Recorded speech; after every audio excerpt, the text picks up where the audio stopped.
In 2005, a quiet American town was shaken by a horrifying event. A young woman vanished from her own home without a trace, leaving behind her belongings, her phone, and her car. As time passed, the investigation began to resemble a typical detective TV series, with one crucial difference. This was all real. The small town sank into an atmosphere of fear and suspicion, because anyone could have been involved in the girl's disappearance. Only 12 years later would the world learn the terrifying truth. Friends, as you start watching, I ask you to like the video, subscribe to the channel, and turn on notifications. It really helps the channel grow and allows us to create higher quality content for you. Tara Grinstead was born in 1974 in Hawkinsville, Georgia, USA. During her school years, she actively participated in beauty pageants and won several titles. From a young age, she set a clear goal for herself, to get a quality education. She saved the money she earned from competitions and put it aside for her studies. After college, Tara earned a master's degree in education and landed the job she had always dreamed of. She became a high school history teacher in the town of Acilla, Georgia. It was a small, typical low-rise American town with fewer than 4,000 residents, most of whom knew each other well. Life there was calm and measured. None of the locals could imagine that a serious crime might ever happen in Acilla. Tara worked at the local school for several years and built excellent relationships with both her colleagues and her students. She was kind, open, and always ready to help, someone people naturally trusted and turned to for support. In October 2005, that support became especially important for her students. They were preparing for a local beauty pageant, and knowing that their teacher had won similar competitions in the past, the girls were happy to receive her advice and guidance. On Saturday, October 22, Tara helped her students with final adjustments before the pageant. Later, she went to a picnic with friends from school and returned home around 11 p.m. She parked her car under the carport in front of her house. After that, Tara never made contact again. Her mother, who lived in another city, became the most worried.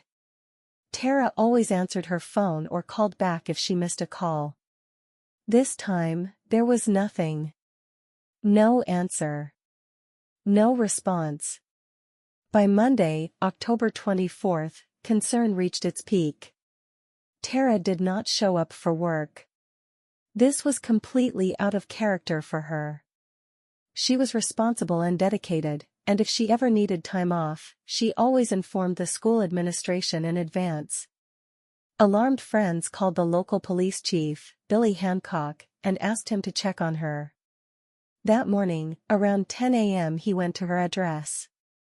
At first, the officer assumed her phone might have died, or that she was sick or simply sleeping. When he arrived, he saw Tara's car parked in its usual place. The doors were unlocked, but this didn't surprise him. In a small town like this, people didn't worry much about theft. What did stand out was an envelope with several $100s in cash lying openly on the dashboard. That was unusual. Would someone as responsible as Tara really leave money in plain sight? Billy knocked on the door, but no one answered. He then decided to check the house. At first glance, everything seemed normal. There were no signs of forced entry or a struggle. But in Tara's bedroom, investigators found something that felt completely out of place. A level of disorder that did not fit her personality at all. Her belongings were scattered across the floor, including the clothes she had worn most recently. Her cell phone was charging on the nightstand. It looked as if Tara had stepped out of the house briefly. But she was nowhere to be found. Outside the house, police discovered the first item that made them seriously consider a crime had taken place. A latex glove was lying on the ground, possibly used by someone trying to avoid leaving fingerprints. Investigators did not believe it belonged to Tara. Latex gloves were not something people typically used in everyday life. Soon after, the Georgia Bureau of Investigation became involved in the case, the state-level equivalent of the FBI. The main theory was abduction. Evidence was scarce. Aside from the glove, detectives found only two suspicious details. Tara's broken necklace was on the bedroom floor, and her diary was missing from its usual place.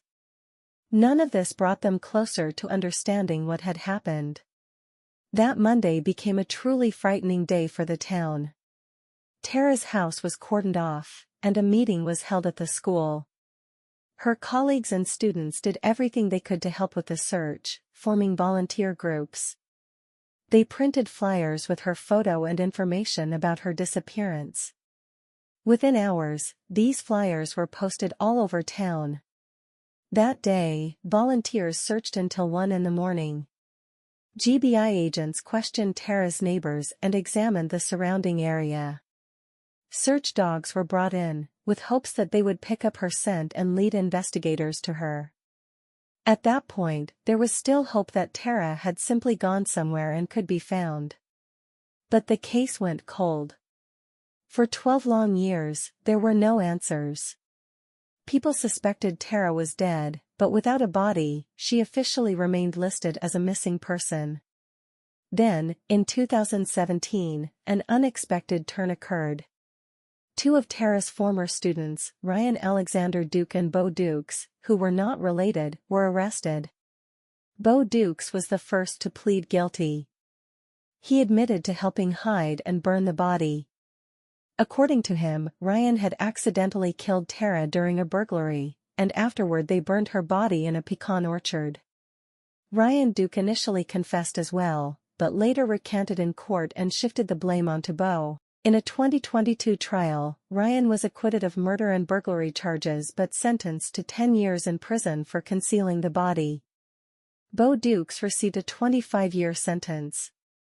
Tara's body was never fully recovered. Only ash and bone fragments were found, and DNA confirmation was not possible. In 2025, an appellate court overturned additional charges related to burning and concealing the body due to the statute of limitations, but the main sentences remained unchanged. So, 12 years later, the case is considered officially solved. Yet the question of who exactly killed Tara remains unanswered. Her family is still waiting for true justice, and the town of Wasilla will never forget that terrifying night.